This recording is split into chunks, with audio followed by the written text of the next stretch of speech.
Hey, what's up? This is Mark Mate with Foosball today. This is basically just an audio-only podcast I did with Dustin Gatliff back in 2017. I think it was a pretty good one. Check it out. Ready? Ready.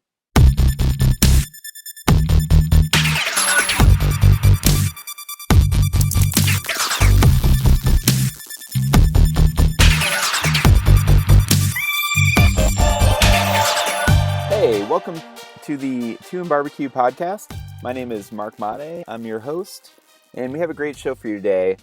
We're going to first talk about Worlds. It happened a couple months ago. Let's do a little recap of the $70,000 Tornado Championships of Professional Foosball. We'll do a quick strategy minute with some thoughts on a topic I want to discuss with you. And the majority of the show will be an interview with Dustin Gatliff, who received this year's Most Improved Male Player Award at the Worlds tournament. So let's just jump into it. So first, the Worlds recap. So Worlds this year was at the Clarion Hotel in Kentucky. Pretty decent venue, reasonably priced food and drinks compared to like Nationals, for example. They had 74 tables, a really nice big pit area, big set of bleachers for tables 1, 2, and 3 to watch matches, which was really nice. And, beautiful trophy presentation near the pit area. And overall, just really huge turnouts. These are some of the biggest turnouts I've personally seen. Some of the numbers. So 113 teams in amateur doubles, 170 players in amateur singles, 128 teams in expert doubles, 194 players in expert singles. That's one of the biggest brackets I've seen, and I was lucky enough to get second place in that tournament, which was a single elimination tournament. Kind of interesting, and I'll discuss that a little bit more later.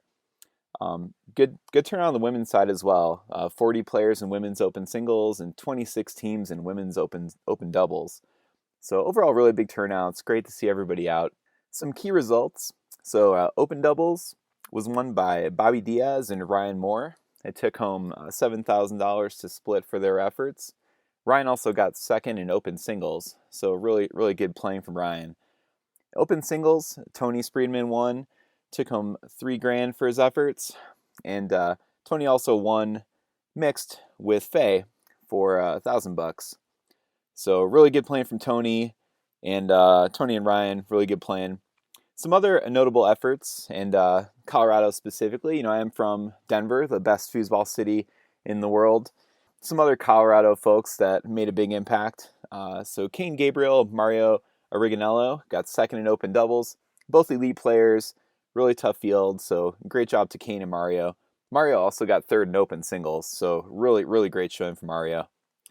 Joey Hayes and Mark Brubaker made it to the finals of Ricky Dubs.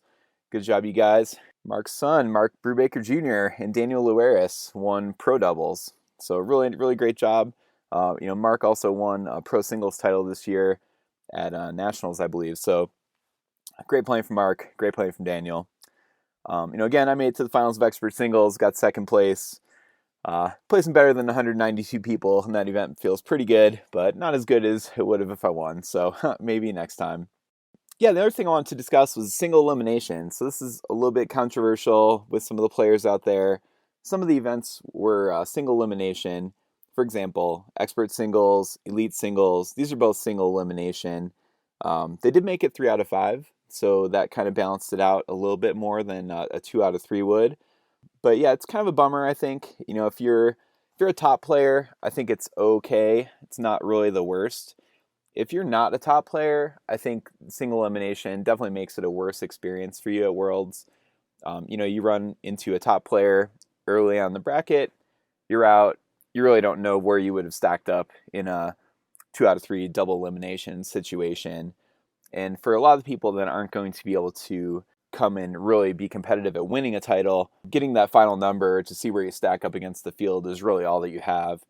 So I feel like that does kind of take away from, especially some of the less experienced players in some of these events that had to do single elimination. Again, it was 3 out of 5. I also understand with the turnouts they had, the massive fields, they have to cut some corners or else they're not going to be able to get through the tournament.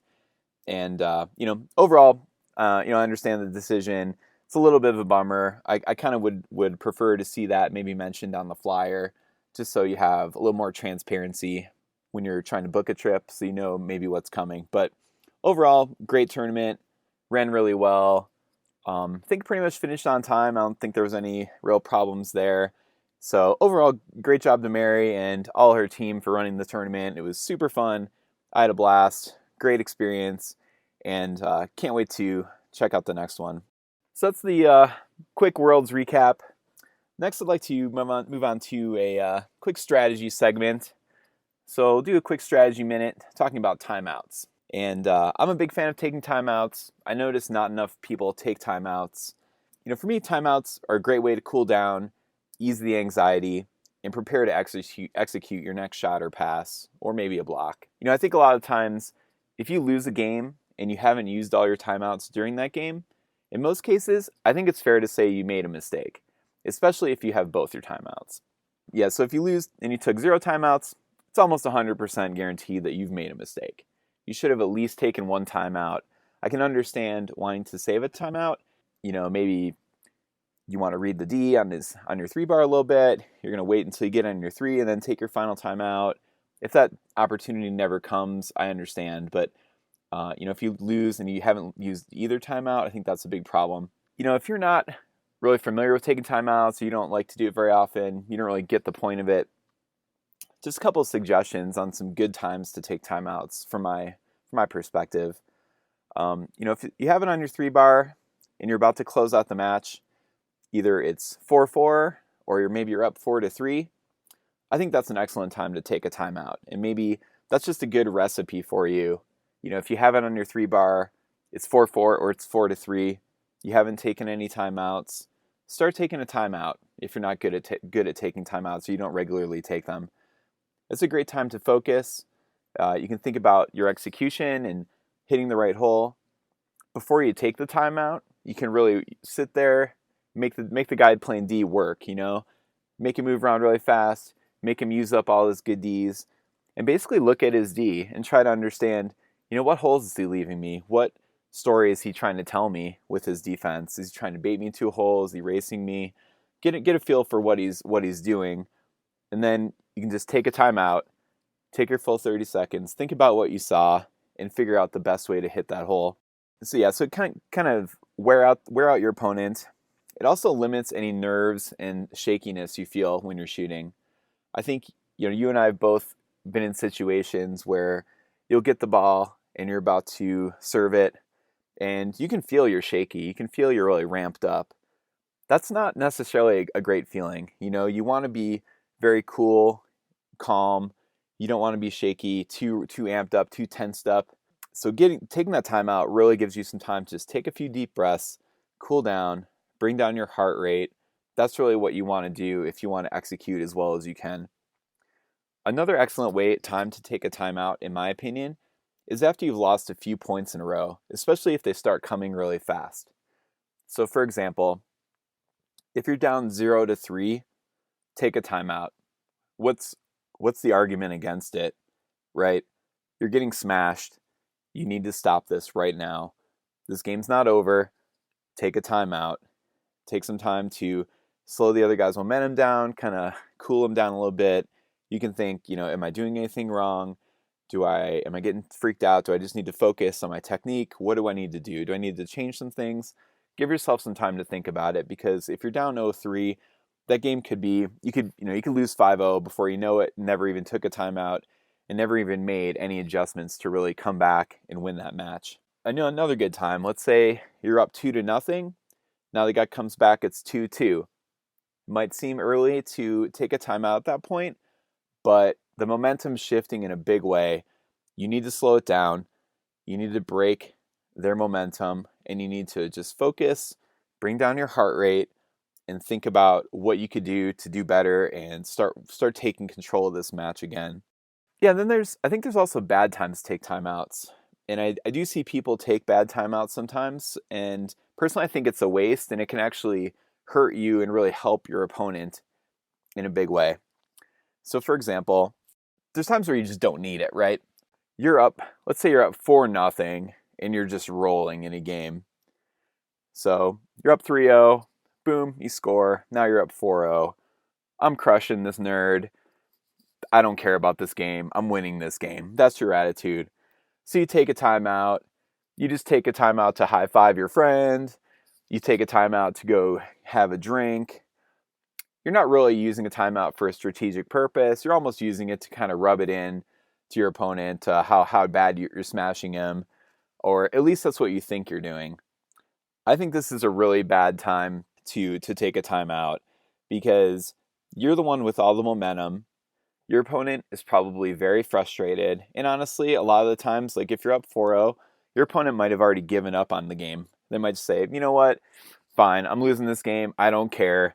Let's just lose and move on to the next game. People really think things like that. And if they're in that frame of mind, you do not want to stop them from being in that frame of mind. So I think when you're up and you're just crushing, don't just take a timeout to kind of rub it in their face or, get a drink or, just waste the timeout. Just keep going, win the match. If you're in complete control, win the match. I think kind of along the same lines, what I've seen people do is they'll hit a great shot or they'll hit maybe a shot that they feel they can rub in their opponent's face a little bit. They hit a left hook. Maybe they have it on the 3 and they drop it back to the 5 and smash it in. Some kind of trick shot, this type of thing. So they'll hit that shot and they'll take a timeout. So their opponent has to, quote, think about it. I think that's pretty bad because really at that point, all you're doing is giving them some time to recover, to get their heart rate down. They're going to have the ball next. Basically, I think if your opponent has possession of the ball next, to me, that's not the best time to take a timeout, unless you feel you really need to focus on a 5-bar block or something like that before they serve. I think overall, you want to take a timeout when you have the ball next. Give yourself time to lower your heart rate, get ready. Don't give them a free opportunity to do that. So, I've compiled some hard and fast rules. If you don't usually take timeouts, but you want to get more into it, I think this is a good intro. Couple just hard and fast rules. If you follow these, I think overall you're going to see some better results. And obviously you can tweak these to meet your needs. First rule, I'd say take a timeout on your 3-bar when you're about to get your 5th point if the opponent has more than 2 points. So again, if it's 4-4 and you have it on your 3-bar, if it's 4-3 and you have it on your 3-bar, this is a time where that shot is very important. You need to close this game out now. Take the timeout, give yourself the maximum chance to close out this point and just move on to the next game. If you're up like 4-2, maybe it's not worth it. Maybe you wait a point. Kind of debatable, but I think even 4-2 is not the worst time. But definitely 4-4, 4-3. Those are the times I think you should definitely take a timeout. Also, anytime your opponent scores 3 points in a row on you, just auto take a timeout. Doesn't matter. There's not going to be a situation where it makes sense for you to continue playing, in my opinion. You're up 4-0, and then they come back and now it's 4-3. Take a timeout. I mean, maybe you should have taken a timeout at 4-2, but if they come back to 4-3, they have a lot of momentum. Break that momentum. I think also taking a timeout before you put the ball into play when the score is 4-4 is also really important. If it's 4-4, obviously this is your most important possession of the game. You need to perform at your absolute best. Why not take a timeout at that point while you still can? Take a timeout, take some deep breaths, get your heart rate down, and just focus on pass and score. Now, also with timeouts, you might see other players, you will. You're going to see other players not taking timeouts. You're going to watch a finals match, and you're going to see top players not taking timeouts. This doesn't mean that it's a good strategy decision, and in fact, I would absolutely call it a mistake for these pro and pro master players that are not taking any timeouts and they're losing games. I think you're just throwing away the ability to concentrate and to play your very best. So don't let it freak you out, or don't talk yourself into thinking that timeouts aren't necessary just because you see some pro masters not taking timeouts. That's a leak in their game. Don't let that affect your game. Timeouts are important. Take your timeouts. So just to summarize, step 1, make sure you're using your timeouts. It's important. Even if you're not comfortable with it, just start using it. I think you'll see a benefit right away. Second point, summary. If you lose the game and you have both timeouts that you haven't used, that's a mistake. Period. start thinking about that as a mistake and learn to adjust in your next match.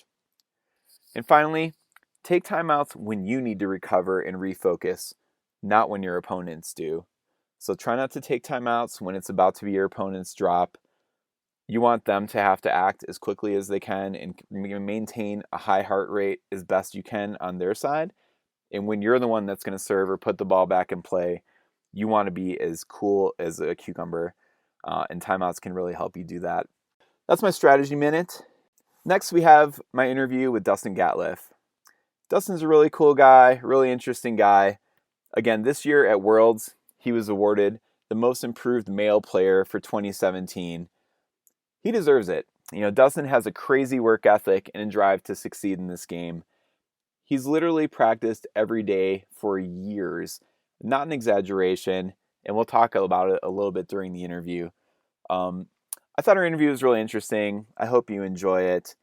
And also, just to note, after the interview, which happened almost 2 months ago, sorry for the delay in getting this podcast live, but after the interview, Dustin went to Pennsylvania State, where he was able to win pro singles, and he got second in pro doubles. So, Dustin Gatliff, top pro. Without further ado, here's my interview with Dustin. So how's it going, man? Thanks for talking to me today. I appreciate it. I'm excited for this. This is cool. Yeah, me too, dude. It's gonna be awesome. So yeah, dude, I was thinking maybe we could start out. I just know you from seeing you at a couple tournaments. I don't know a ton about you as far as how you got into foosball and how that all kind of started. I think it was in Colorado, but maybe we could start out just talking about that, kind of how you got into foosball and that type of thing. Sure. It was actually in Ohio. I grew up in Ohio. Spent 30 years there. I had a factory job. And one day there was some bad weather and we lost power. They could keep us for 2 hours before sending us home. There was a absolutely terrible table in their break room. There were three of us, or there were three people at the table, and needed a fourth.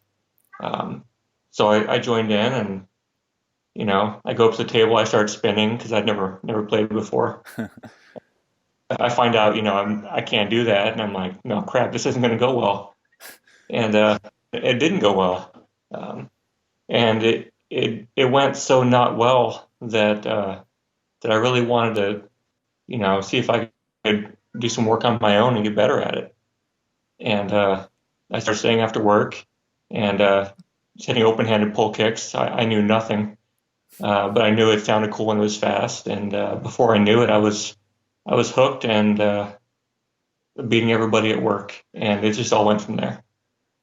That's awesome. And did they have a tournament scene out in Ohio as well that you got into, or? Yeah. After, a long time at my work and finally getting my own tornado, I, did some Googling and found out that there was a DYP. This is in Canton, Ohio. And there was every other Saturday, there was a DYP at a pool hall. And I went out there. That's where I met Dusty Bambanek. She was at my first one. Do you know cool. Dusty? Yeah, definitely. That's awesome. Yeah, she's great. I owe the world to her. She was so nice. When I first went out, I thought I was gonna kick everybody's asses because I was the man at work. Like I'm sure a lot of people do. Definitely. And there were some top level players there. It was amazing.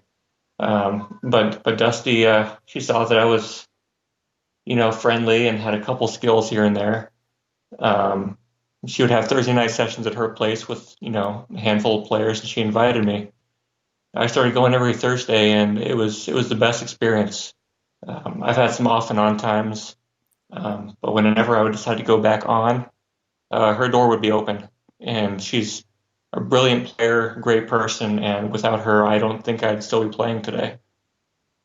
Wow, that's really cool. It's very cool. Who are some of the other top players out in Ohio? I'm not very familiar with that scene. It's not a very big scene. Out in Youngstown on the eastern side of Ohio, you got Jim Cross, Art Miller, Chris Buck. Those are some of the good players out there. A couple masters or former masters. John Von Schwartz up in Cleveland. And you got a pretty good Columbus scene, but I never got involved in that. I kind of stayed more in the Akron, Canton, and Cleveland scene. Not the strongest players, but they were like family. They're all great guys. A couple girls too. Um, but yeah, it was a very good scene for a beginner rookie to come up in. That's awesome. So you start playing at work, start crushing those dudes, and you go out to a DYP, start getting beat down a little bit. So Yeah. how did you decide you really wanted to kind of get better and win? Obviously, you've come a long way since then. That commitment started even before that DYP. Um, I get kind of addicted to things where I can work hard and improve, especially if I can run a lap around somebody that's more talented. And pretty early on, I identified foosball as something that falls in that category. So I was all over it. I never had any idea how far it would come, um, and it's been great. Yeah, that's so cool. So what was your so you're playing these DYPs? What was the first like major tournament you went to, or how did you get into like the kind of major traveling around going to tournament scene? Ohio State 2007 was my first one. It's still one of the most memorable. I learned the hard way. Don't play pickup games until the room closes. I got back up to my hotel room and couldn't even walk. Because when you're starting out, you're not surrounded by people and an environment where you can just play all the time, and in a room where there's open tables and nobody, you're always going to find somebody that's not going to say no. Right. You just run wild with it. But that was my first one. I won my first title. It was a beginner singles title with 19 players. To this day, it's still my favorite trophy. That's amazing. If I hadn't won that event, I might not still be going. Wow, crazy. And that you said that was Yeah, in 2007? yeah. Awesome. So when did you have some good regular partners that you would travel around with to big tournaments after that, or how did it kind of evolve from there to where you started kind of crushing these tournaments and traveling around the country? It was a long road. Like I said, I had some off and on times. I haven't been very dedicated. Um, that big motivation didn't start until around 2012, 2013. I did one other actual tour stop, and that was Ohio State 2009. That was the year after they switched over to Warrior, and I went. I didn't have a very good experience on the Warrior table, Ah, uh, and that was the last Ohio State tournament. There might have been 2010, but that was the last one I went to. So it was pretty dry, then I wasn't really big on traveling. So it was just kind of local stuff with Dusty. I had a couple of other practice partners every now and then. But then in 2012, 2013 came around and I started to, really, I don't know what it was. It might have just been, how social media was growing and I was seeing more and getting more excited. Um, but I just decided that I was really going to pick it up and start running with it. Um, I was a drummer at the time also, and as I was getting more into football, I had to decide, which one am I going to go with? And every time I was down with the drum kit, I was thinking, every drum I hit down here is that's another second I'm not getting better at foosball, and I gotta commit to one, and foosball won. So 2013 came around. Ohio winters, they can be brutal. Um, and my wife and I realized, hey, we don't want any more of these. Where's the best place we can live right now? So we picked up that summer and moved out to Colorado. oh, nice. And that's where it really started to pick up. I did Colorado State 2013, like 2 months after I moved out there. Won amateur doubles with Rambo, Matt Fay. Oh, Um, cool. so that was a cool one. And yeah, I didn't really tour much after that until I got, a better job. I got my first software developer job in 2015. Finally upgraded to an icebox, and then I started touring. I did Nationals 2015 and maybe a few more that year, and that's when it started to pick up. That's amazing, dude. And you talked about getting better. I know that you have some like a pretty good practice streak going on, from what I hear. Maybe you could tell me a little bit about that. Yeah, that's the coolest story I have. When I moved out to Colorado, it was so cool being immersed in how big the scene was back then. Since I left it, it's grown to be just as big again. But it was so cool. Colorado State was coming up, So it was on my birthday of 2013. I just figured, hey, I'm going to try to, get some table time every day before Colorado State and just see what happens. So I do that. The Torres family had me over a bunch. Big thanks to them. They weren't far from me. Patrick Ewell was right down the street. It was, and I had, tournaments at Americas and BCs. I was able to find something pretty much every night. I didn't have quite the outlook on practice as I do now, but I had something every day. Colorado State 2013 rolls around. I need it's open singles, and I need to win one match to get to play Tony. Because I'm a very low seed. I'm still a rookie at the time. So I barely win that match. I'm so motivated to play Tony. And this is right after Tony got back from like Thailand and Philippines, and they had like fireball tournaments down there. Wow. And so our match gets called, and Tony's just sitting out by the stage. Looks like he should be in a hospital. He's heads down. He doesn't look like he's got anything in the tank. And I'm like, hey Tony, are you ready to play our match? And he didn't even know it got called. It was on table one, and so we flip, we wrap up, and he still looks like there's nobody behind the wheel. That first ball goes into play, and it's just like he flipped a switch, and it turned into a demon or something. It was amazing. So before the match, like I kind of prepped myself. I was like, this is Tony. Like I know everything's going to be fast, hard, loud, well executed, and I felt pretty ready to deal with that. And then the match started, and I saw that it was so much more than that with Tony. I knew he wasn't just an amazing pair of hands.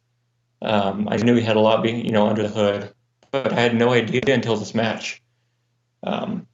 It seemed like every point in the match, he had a game plan. Everywhere the ball landed, he had a pass and a shot from every position.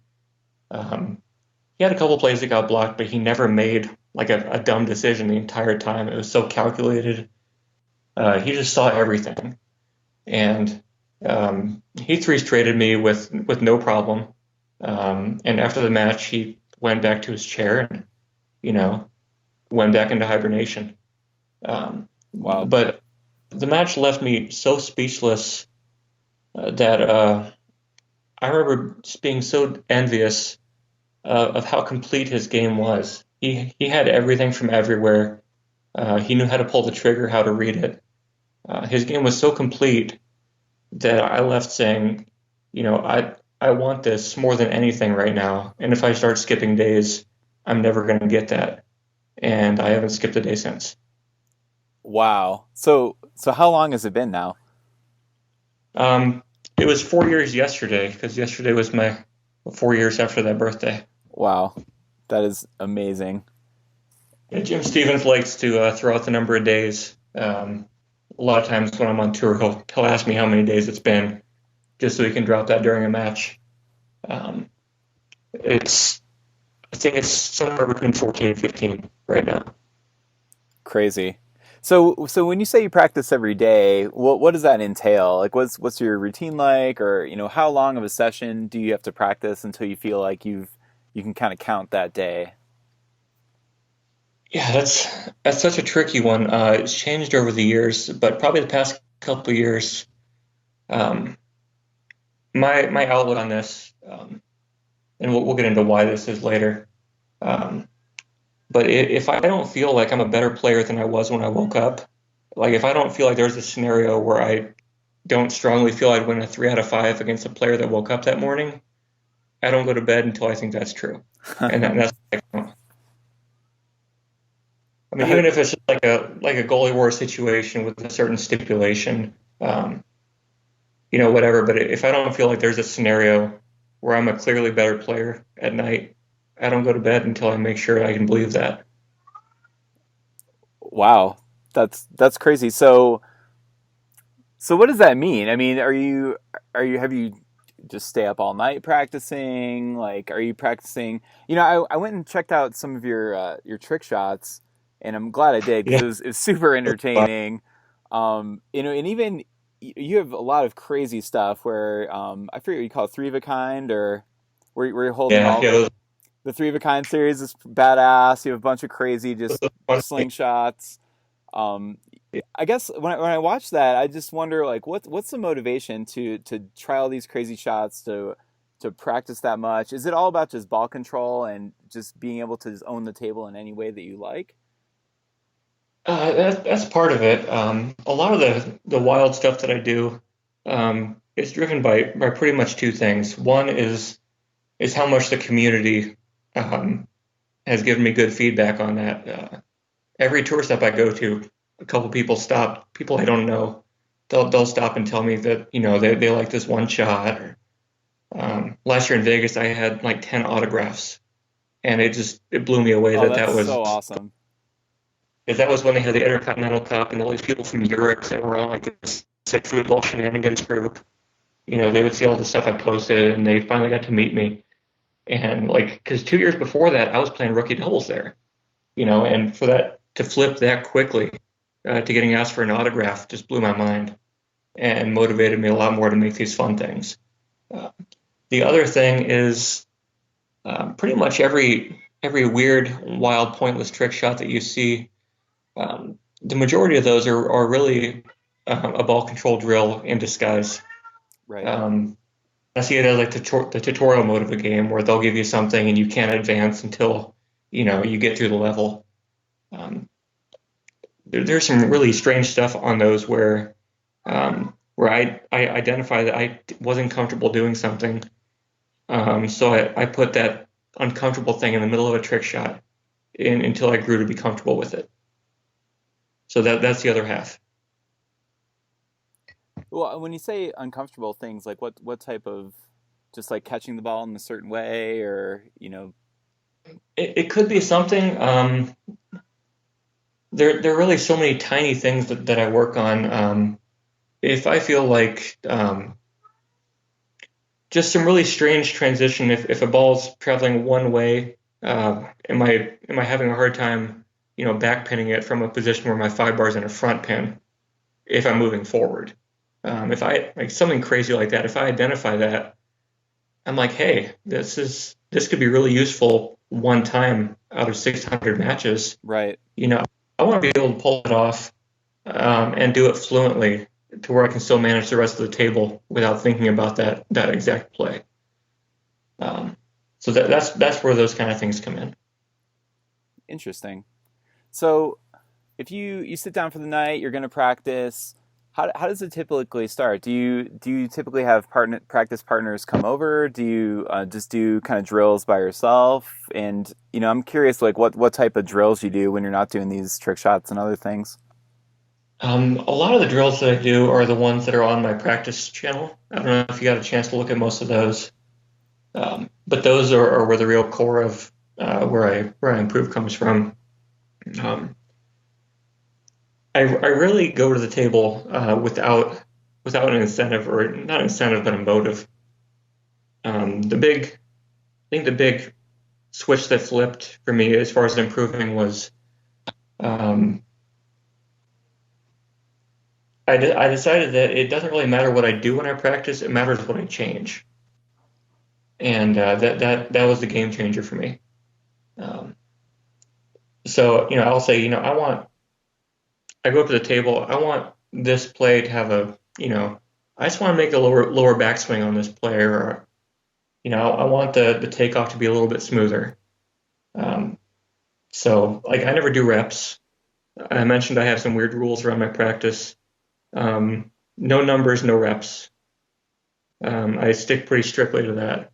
Hmm. Um, it was to me, it's more about understanding a play rather than doing it 1,000 times. If I feel like if my body understands the play and my mind understands the play, that muscle memory is going to build on its own.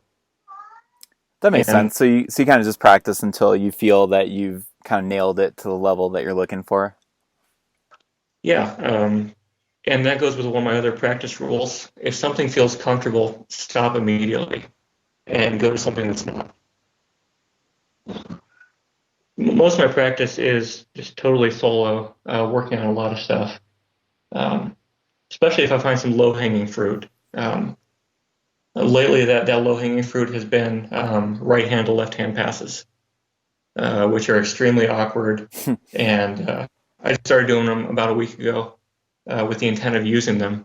I hit some in a singles tournament 2 nights ago, and that's my thing. I'm getting more fluent with that. It's very, very uncomfortable. So I've been dumping time into that and loving it. And Wow. like my latest trick shot, I don't know if you watched that one. It was called like the twisty cone pull kick. Yeah, I did. Yeah, that was one of the things to make me more comfortable with that play. So that's a perfect example. Wow, that's really interesting. It's interesting you practice those skills that you might not use all the time, but I definitely agree that they're going to help you improve your ball control and just overall skill on the table. So it's pretty interesting. Yeah, I think I don't think there's anybody on the planet that couldn't benefit from going heavier on the ball control stuff. Not just tic-tacking or moving the ball around, but actual control of what happens to the ball, making it stop, making it move just a hair, making it move without making a sound, things like that. I put a lot of time into those, and then they pay off huge. That's very interesting. Do you spend time watching tape of not only others like on Inside Foos and whatnot, but also videos of yourself and trying to find tells or other things? Oh, yeah. Time I have somebody over for a practice session, I record it. And afterwards, I, do the GoPro studio, chop it up, all that stuff, and I upload it to YouTube on my practice channel. I keep it all private. And then, I'll make a playlist and send my practice partner the link. And then we'll go in and discuss a lot of things we saw in the comment section back and forth. And that's really productive. It's like, hey, this play was really cool. It might work a little bit better with this, selling it this way, or, just stuff like that. A lot of times it's, hey, this was an awesome highlight, whatever. But a lot of it is really constructive and analytic. Clay Toomey is the one I've done that the most with, and he's a great practice partner. That's cool. Yeah, I've met Clay. He's a good guy and an awesome player. That's pretty cool. Down here. So as far as like your I guess your foosball career in general, I don't know the whole history, but can you give me some highlights? Like, what are some of the things that you've accomplished so far, as far as titles, or maybe even just individual wins that were very memorable and important to you? One of the biggest. I'll start with titles. 2015. I asked Dusty Bambanek to play expert doubles with me at Worlds, and she said yes. And we'd played a couple other events before with decent results, but we won expert doubles together that weekend. And the title didn't mean a whole lot to me in itself. I kind of really only care about the open stuff, but to win that for her and with her, it felt so rewarding to be able to give something back to her like that. That's probably my most sentimental win. That's awesome. The other two, my beginner singles title from 2007, that I had king seed, and it went down, to match ball second set. Wow.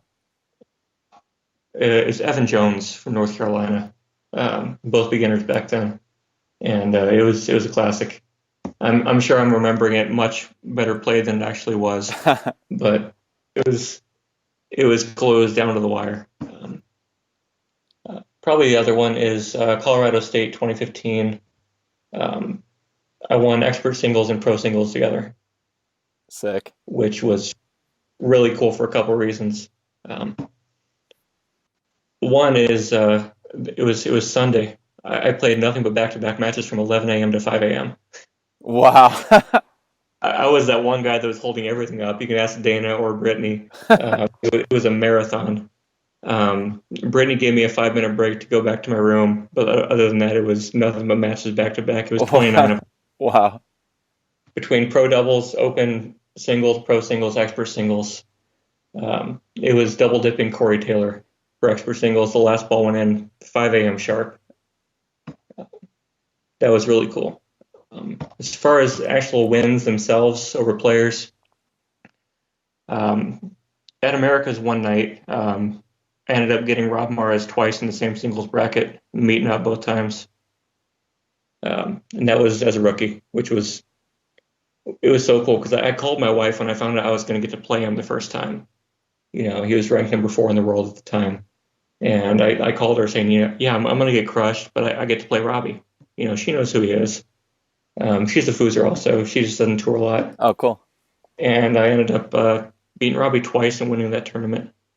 On tour, it was Texas State last year. I beat Terry Rue in open singles, which Terry Rue is, my opinion of Terry Rue is pretty much everybody's. I love the guy, one of the classiest guys in the world. We hugged after the match. It was awesome. That's so cool. Yeah, he's such a nice guy. Yeah. We played a couple other times. He took care of me pretty quickly the other two. But I got the most recent one. So those are my big wins. That's awesome. And you mentioned that you really kind of only care about open events, and I think it's an interesting attitude and a pretty cool attitude to have for someone that really is trying to get as good as you can at the game and just dominate. I mean, because I agree, it's like rank doesn't mean a whole lot. It's can you beat the best in the world? What's your take on what are your goals for the future? It's like how high do you think you're going to get? What's the biggest title, or what are you kind of shooting for? Because I agree, it's like the open events really are what matters, and the better you can perform in those, that's really where you're at in foosball overall. Yeah, I don't really have a goal of what I want to do. Like I said earlier, it's the improvement part that I really get addicted to, and that's what I enjoy the most. I enjoy improving more than I enjoy winning. If I never win another match in my life, I'm okay with that, as long as I'm constantly getting better. Even if it doesn't show. I love the mastery aspect. I've seen some plays that were just it just blow your mind, and those are the ones that really inspire me to just get better. And I'd love to win some open singles someday. There's a lot in my way to doing that. A lot of great players out there. I'd love to be. I'd really love to be the guy where people will look at Tony and say, "Yeah, Tony was that guy before Dustin was." That's I don't see that as being unattainable. I see it as being extremely hard. A lot of work can go into it, but I think I can do it. That's awesome, man. That's such a good attitude to have. Talking about like just people in general, obviously you've kind of come up from the bottom. You've done really well. But I'm sure you see a lot of people that you started playing with, or you remember from earlier in your career that really haven't progressed the same way. What do you think the difference is between them and you? Other than how much they want it or how important it is to them, that's it. That's all there is. There's there are really 2 or 3 things that determine how good of a player you end up being. One is the natural talent you're dealt, which I honestly don't think I have a lot of. The other is the other 2 are your priorities and your environment. And those are the 2 that you can control. I feel like, that's why I moved to Colorado. That's why I moved to Texas. It's for the environment, and my priorities are there. A lot of other people, they, have kids, or, they just don't feel like putting in the time in. It's not as important to them. it's that important to me, and I think that's why. Yeah, that's cool. And I think there's a lot of people that care about foosball. They really like foosball. They play it, several nights a week, especially in Colorado. There's tournaments almost Oh every yeah. night. Um, I see a lot of people, I feel like they're not improving as good as they could be, or, if you have a player that's, maybe stagnated or is just kind of getting into the game, what do you think there's some tips for them? What should they focus on? How should they kind of get better? Um, it's a really broad question. Like I said before, ball control is mandatory. When you're going against a player that seems like their passes are just as good, their shots are just as good, but you just don't seem to be winning. That invisible factor is almost always going to be ball control. Right. If a ball goes by and touches their man, are they more likely to reel it in than you are? It's ball control. Beyond that, it's going to really vary from player to player. It could be a competition thing. It could be nerves. I tell every player that hasn't read the inner game of tennis, do it before, get it and do it before, you do anything else in your life. Just it's a must. That's how I've kind of gotten my theory about, not really reps, but just teaching your body to understand something. Right. And it addressed, I don't know if you've read it or not, but Yeah, I have back in the day. yeah, I think anybody doing any competitive sport needs to have that. So those first two things, I'd probably tell anybody coming up, without really understanding their game enough to give them more specific advice. Yeah, I think inner game of tennis was definitely good. I think, the mental game and, like you said, people, under pressure maybe can't perform. I see people get angry at themselves. To me, Yeah. that's a big gap that people have in their games is that mental game aspect of it. What are some other kind of common mistakes that you see people make in foosball in general, do you think? Trying to get cutesy or special when you need that last point. Right. I'm guilty of it more often than not. My pro singles final at Texas State this year, I got kind of tight. I decided I was going to try to close the match out with my two bar, and it wasn't the best decision. It worked. I closed the match out with a two bar shot with my left hand, but yeah, I felt like it was a point where my normal 2-5 or 2-3, I'm playing the percentages. I felt like I needed to do something special to pull it off, and honestly, I probably didn't. And I took a chance, probably against the odds, and I got lucky. But yeah, trying to, if you're confident in the game that you bring to the table, don't change it when you need to close it out. That's a big one. Yeah, I think that's a great tip for sure. You mentioned 2-5. Like I have a 2-5 series I use. My two bar is kind of weak. What's your opinion on like two bar shots versus like a 2-5 series? Right-handed two bar shots or left-handed two bar shots? That's a great question. I guess I was originally thinking right-handed two bar shots, but maybe we can go into left hand a little bit. The majority of my practice is left-handed. The vast majority is left-handed. But as far as two bar shooting versus two bar passing, I think if you're just doing one or the other, you're really going to hurt yourself. I love the traditional, 2-5, 5-3, 3-goal, but I'm really going away from that. I'm using a left-handed series. I'm not sure how much of my game you're familiar with, but I consider my left-handed two-bar series, it's a 2-to-everything series. Ideally, I'd like to be shooting left-handed about 30%, passing the other 70. I think a right-handed series on the two, you've really got to be extremely proficient to make it pay off. You've got to be a Ryan or a Blake, or a Billy if you're really going to reap the advantages of it. It comes down to how well you can handle the things that go wrong. I've seen a lot of players with really good two bars just get stuck and they throw away possessions just trying to put their head down and push through it, and it doesn't work. And I've seen the same thing with 2 to 5 passers. If their 5 bar starts to crumble, they'll still pass to it. So both of them are a double-edged sword, and I think the right answer is somewhere in the middle. I have a passing series with shooting options or a shooting series with passing options. If somebody comes up to play me and all they have is a shooting series, I know the work it's going to take. I consider that match won already.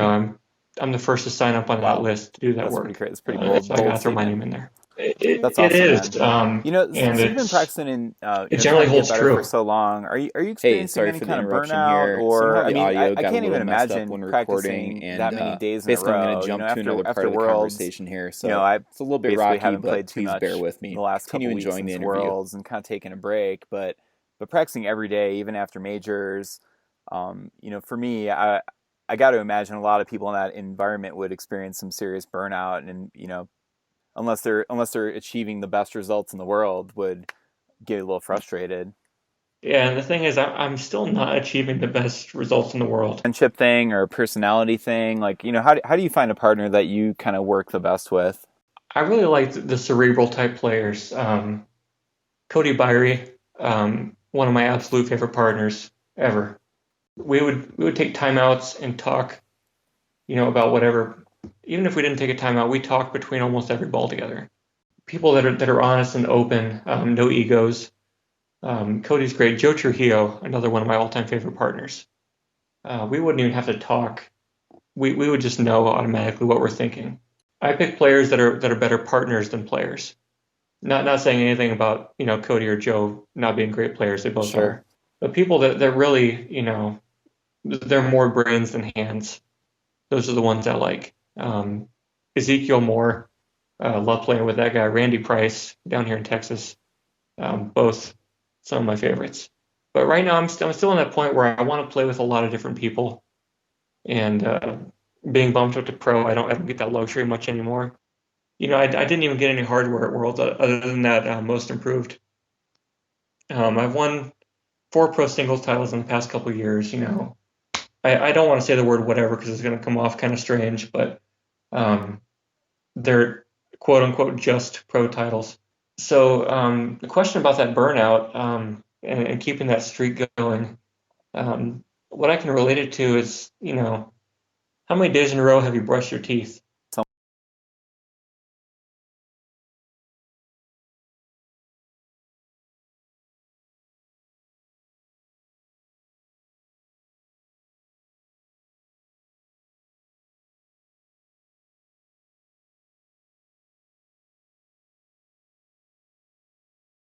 No, I can't thank anybody more than Dusty. Actually, one person I can thank more than Dusty is my wife. She's been in this with me since day one. I met her around the same exact time I started playing. I've never had foosball without her. I've never had her without foosball. She'll be at Colorado State playing events. I can't thank her enough for being as supportive as she's been. There have been times when I've woken her up at 2 a.m. saying, "Hey, come check out this play." and not once has she complained about it. A lot of times she'll think it's so cool that she'll ask to see it a few more times. I am my first round of pro singles. That was my first singles match of the weekend. And that kid is amazing. He's aggressive, he's skilled, he's quick, he's maturing quickly. I think he's gonna make a pretty big splash in 2018. It's really hard to say. We don't have a lot of new blood down here in Texas for me to kind of keep a finger on the pulse of. But there's a couple. Koji Ibarra, a junior. I don't know if you got to meet him at Worlds. He won beginner singles. I think he's 15 years old. Really hungry for it. He's got a good environment. Yeah, that's really all I've noticed. And I also have to obviously throw my name in the hat. Baby. I can't see myself not getting there. It's it could happen, it might not happen. It's kind of become that. I've done it for so long, and if I were a player that was doing X amount of reps every session, I probably would burn out because the excitement wouldn't be there. But since I'm always approaching the table with the intent of changing something and going to bed saying, today I became a better player by doing X to change Y. That keeps it exciting. And there are some days when I really don't want to go to the table as much as others, but then I think what I'm doing it for, and it's a brand new flame right away every time. Yeah, that's amazing, man. You have a great attitude for sure. I don't know if I have a whole lot else to ask. I was wondering, do you have anything else you'd like to share with the kind of overall community, or any shout outs or anything? Well, shout outs to everybody who's helped me, along the way. I've had some really good practice partners. When I was in Colorado and the tournaments were going great, those tournament directors, Sherry, Tommy, Tam, Scott Rodriguez, all those guys. It was so cool to have them host those and do all the hard work. I've ran a DYP before. It's no fun. It can be fun when it's good, but when it's not rewarding, it's really unrewarding. Right. And ton of respect to the people that do that week in, week out. That's awesome. Those are my shout outs. I did write a couple training applications a while back. Some of the players in Colorado used it. Eric Allen did some testing. Glenn Carter tested it a bit. It's a program that you basically tell it, which, pick a couple options and pick a random time interval, and it will call out that option to help you learn to pull the trigger better. The application, it's just a Windows Forms application called Pull the Trigger. Always very happy to do that to anybody. I'd like to get it on a mobile platform. I'm not that experienced with that yet, and some other players I think have created a similar thing. Don't want to call it a knockoff, but it's extremely similar to what I made right after I moved to Colorado in 2013. Just the whole community in general, everybody who's thanked me or commented on a trick shot, that keeps me going just every bit as strongly as I've ever been. The players that my routine practice partners that are always totally honest and ready to dig down and stop having fun for the sake of getting better. Those are the ones I appreciate the most. Jerry Todd. I can't believe I've forgotten him so far in this podcast, but he was a big one back in Colorado. I have a genuine love for Jerry Todd as a friend. He's a great guy. Yeah, Jerry's an awesome guy. Yeah, just all these people that the Torres family. They were great. They would they never said no when I wanted a session. Just all those guys. Everybody who's partnered up with me over the years. Everybody who's just contributed, because I've been doing this for about 13 years now, and I couldn't imagine my life without it. So thanks to everybody. Thank you for the interview. Yeah, definitely. Thanks, Dustin. And it's been awesome having you on, man. I think this is so great, and you shared a lot of awesome insights. So this is really amazing. So anything else? Yeah. So I guess the last thing is just you're going to what's next for you? So you're going to Pennsylvania State in a couple weeks? Yeah, I'm going there. That's going to be a good one. It's not really a huge tournament. I really like Ray Schneider.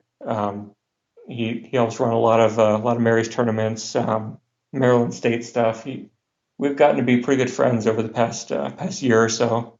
Just because I'm always in the tournament room, and he's a great guy. And Pennsylvania State's his tournament, and I want to do whatever I can to support him. I think it's going to be a pretty good tournament. I got some good partners, great partners. So yeah, that's my next one. I've got Colorado State. I might do that Runaway Bay thing because it's kind of right in my backyard, maybe 40 minutes away. But that's it until the kickoff. I really think the end of the year period is kind of the big workshop time. I like to make a lot of small changes between the regular, every 5-week tour stops, but the big 2.5, 3 month break at the end of the year, that's the time when I really want to transform something big. Yeah, that makes a lot of sense. Yeah, I've got to narrow down to a couple topics here and there. One is, being extremely versatile with shooting 5-bar, both right and left-handed. That's one of my big projects that I really can't fit into, a normal tour interval that I really want to start, working. Yeah, so big major changes, and that's what's next for me. So look for some unorthodox things. I want to try to change the game in the next couple of years, especially in singles. That's amazing, man. I'm looking forward to see what you can do, and I'll be seeing you out there for sure. Hopefully, I get to run into you at Colorado State this year in singles. Yeah, I'd really love to three-peat that. I've won Colorado and Texas the past couple of years pro singles. Oh wow! So I'm looking for a three-peat. Nasty. Well, if anybody can do it, I think it's you, man.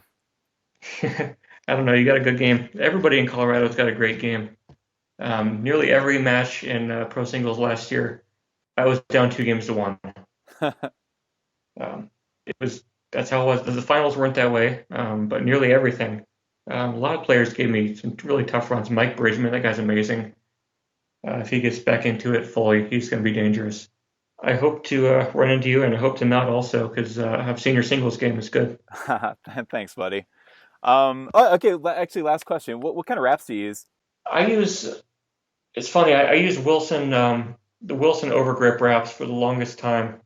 But maybe in the past year or so, I've changed to, I think it might be a knockoff Yonex wrap. I got it on Amazon. It's like $4 for 10 of them. I went through a period where, I would try whatever. I tried a lot of cheap stuff, and I found these, and they feel great. I can shoot you a link on Amazon. It's just a grab bag. You never know what you're going to get. But 3 times I've ordered, it's been the Yonex ones that I really like. I almost always use the same color scheme because all the colors feel a little bit different. Yeah. So if you watch a lot of my matches, you'll see a black wrap in the back, purple on my 5, and either a red or pink on the 3.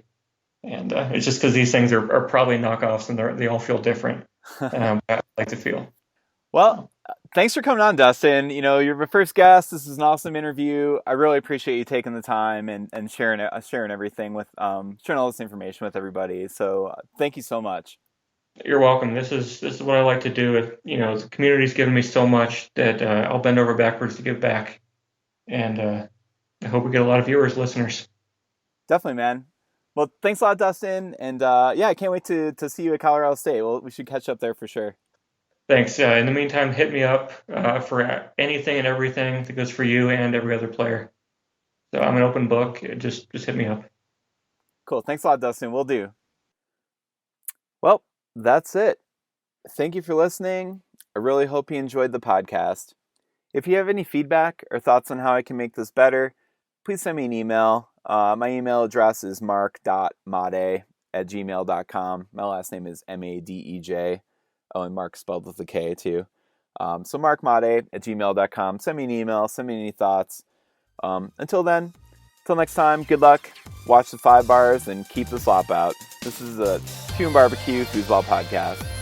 See you later.